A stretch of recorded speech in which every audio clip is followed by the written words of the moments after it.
Well, I think for us, one of the things that I've mentioned before is that we realized that while our business had to change and had to change very quickly, we also had a pretty clear understanding that our mission did not.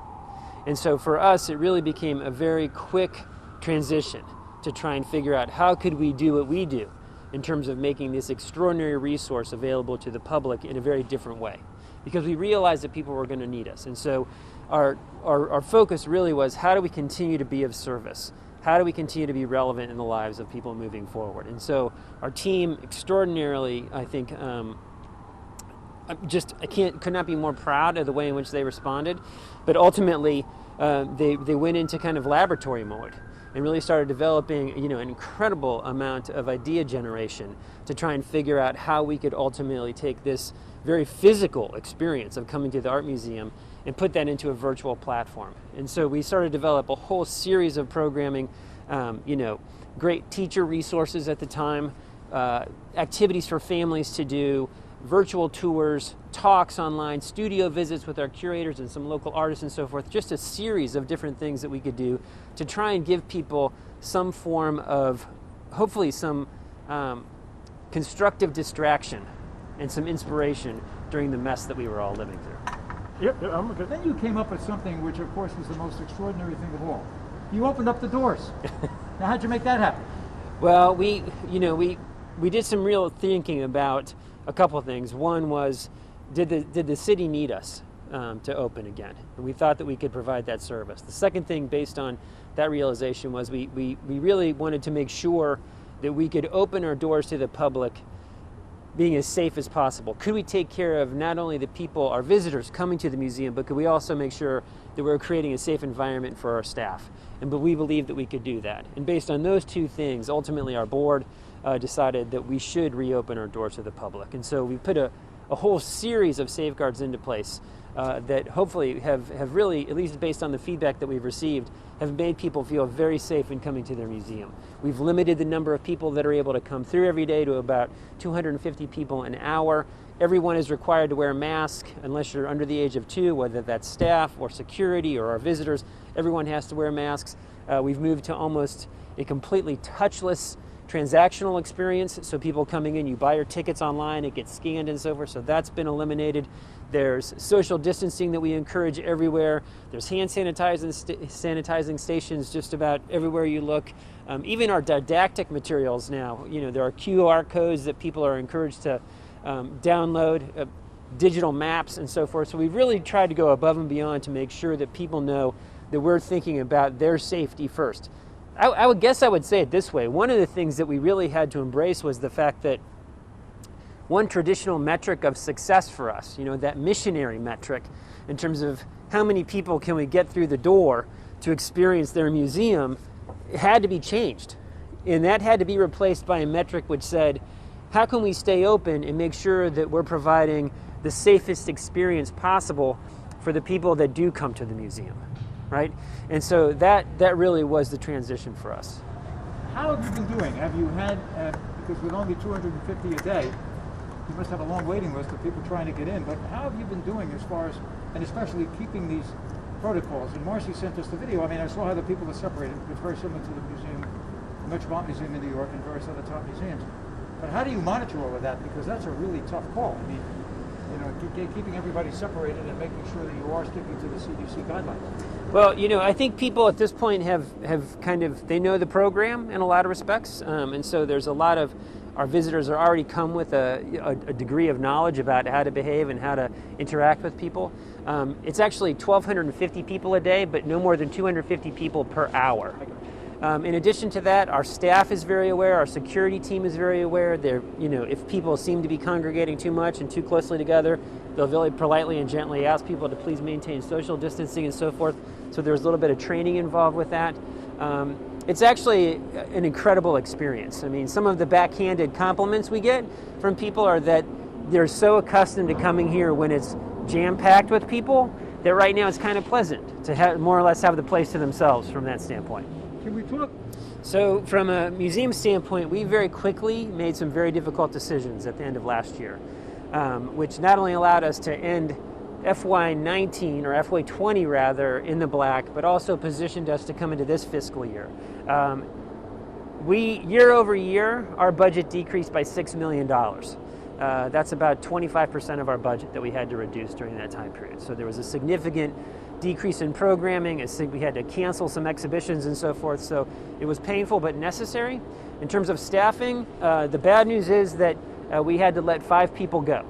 Those are almost exclusively within our education department and primarily our school programs division. There are no school tours happening right now and so forth, so it was very difficult to keep them busy and keep them employed. The good news from that is that that's 5 people out of a staff of just over 100 people. And so we've done our best to really keep our family together to the extent that we can. And so that's been encouraging for us. In terms of making up the revenue, I have to pause and just say thank you to all of our members. They've been incredible in retaining their membership. So membership has continued to be strong for us. That is the lifeblood of support for this institution. Our key donors have continued to be supportive. Foundations in this community have stepped up and stepped in to give us vital general operating support during this time period. And so we've been very encouraged by that. Nothing is easy right now. Our attendance is probably 25% of what it was last year at this time. Last year we were pushing about 300,000 visitors through the first 3 quarters of our year. This year we're just trying to get to 70,000 in the same time period. So you can see it's been a significant decrease in attendance. And part of that has been that we're requiring it to be lower, right, to maintain the capacity. But still, that's important revenue for us as well. So that's been difficult. So you in fact have lost $6 million during this particular year? We changed our budget. We reduced our budget by $6 million. You reduced the budget? Yes. And I think that we're probably coming in close to that number. So yeah, you could say that we lost $6 million worth of revenue. Let's look ahead, going forward.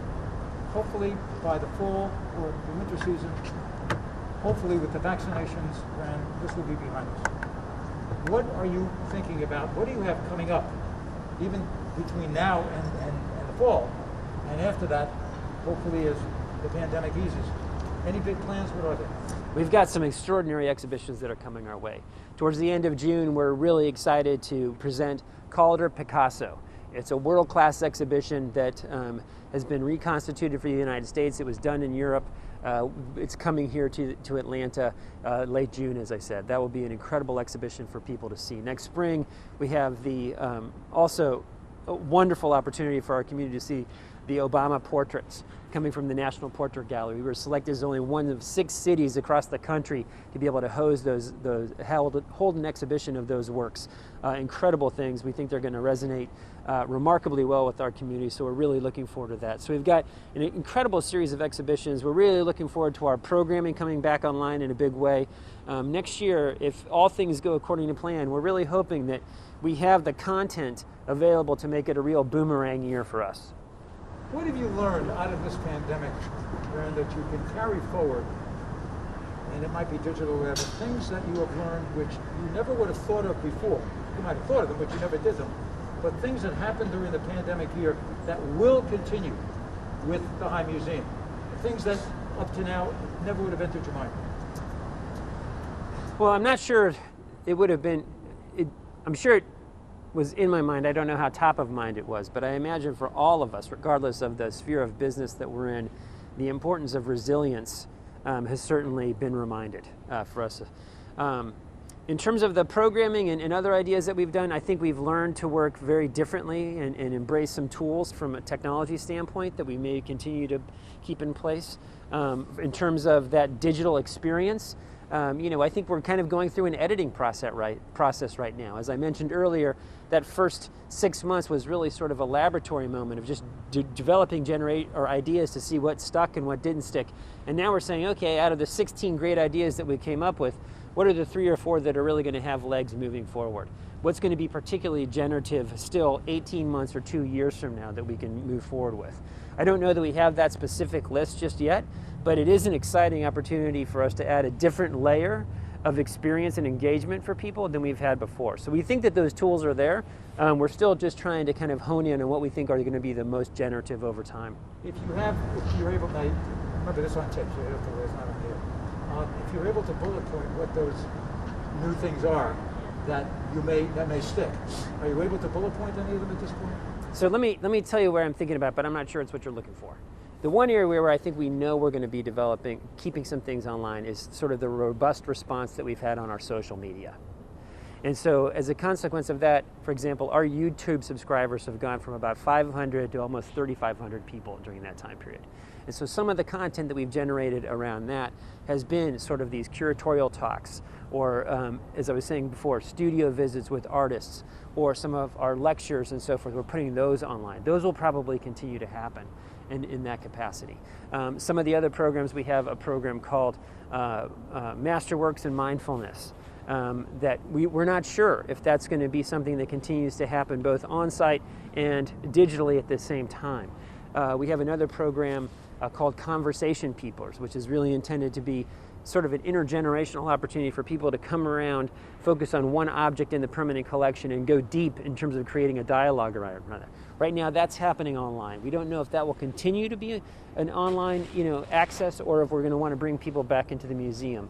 We're really trying to figure out how do we most appropriately balance sort of our mission of, on the one hand, truly engaging people as deeply as possible with the artworks on display, but at the same time, making sure and appreciating the fact that there's nothing better than seeing these things live and in person, right? We don't want to give people an excuse not to come to the museum, but if we can identify some things that are going to be additive to their understanding and appreciation of that artwork that we have on display, then we want to be open-minded about embracing them. So one of the things that we've tried to do in terms of revenue generation is to kind of, one piece of innovation in that space has been the recent launch of something called Museum Pass.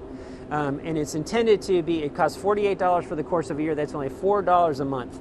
And if you join that Museum Pass program, you'll have unlimited access to the museum and the collection, as many visits as you want.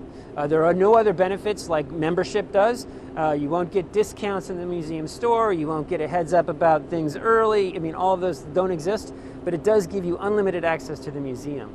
And part of the reason why we did that was we wanted to appreciate the fact that there's a lot of trauma out there in our community from an economic standpoint. And it may be difficult for people to actually have the dollars to afford a regular membership moving forward. So we thought this was an important way for us to try and meet people halfway. We still need those dollars. They're the fuel for our mission and so forth.